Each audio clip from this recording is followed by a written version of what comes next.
Hello, আসসালামু আলাইকুম। আমি আজকে গরুর পা রান্না করব। নেহারি আপনারা সবাই জানেন। তা আমি কখনো রান্না করি নাই।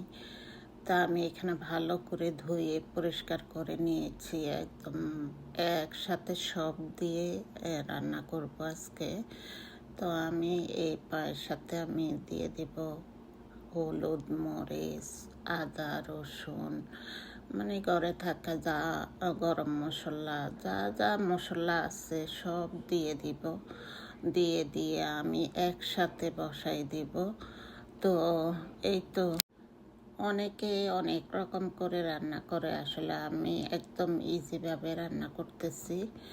জানি না কেমন হবে, তবে আমি এই নলাটা কখনো খাই নাই। এই পাটা, গরুর পা আমি আসলে নিয়ে আসছিলাম একটা ইন্ডিয়ান পাকিস্তানি হালাল স্টোর থেকে, আমাদের এখানে পাওয়া যায়।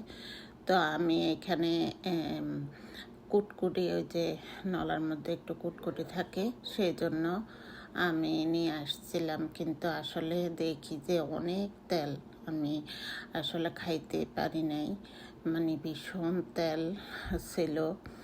তো এই তো তারপরও চেষ্টা করলাম, দেখি কেমন হয়। তো নিয়ে আসলাম, আপনাদের সাথে একটু শেয়ার করলাম।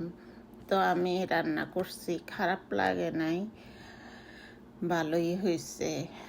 কে কীরকম করে রান্না করেন অবশ্যই জানাবেন, অবশ্যই আমাদের রেসিপিটা দিবেন, কারণ আমি এরকম করেই রান্না করি সবসময়। আমি রান্না করি নাই, কিন্তু আমি এখন মানে আজকে রান্না করতেছি, তাই আপনাদের সাথে শেয়ার করলাম। তো আমি প্রায় 2-3 ঘন্টা এটাকে রান্না করব। তো এই তো দেখুন আমার হয়ে গেছে রান্না। আমার খুবই সুন্দর কালার এসছে, একদম পারফেক্ট রেসিপি, যেটা নেহারির সেই কালারটাই চলে আসছে। তো এই তো কে কীরকম রান্না করেন অবশ্যই আমাকে জানাবেন।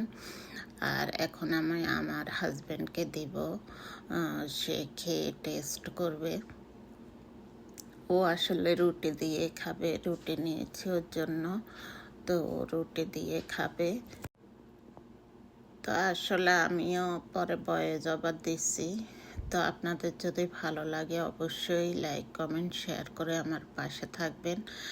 আবারও আরেকটা ভিডিও নিয়ে ইনশাল্লাহ চলে আসবো আপনাদের সবার মাঝে।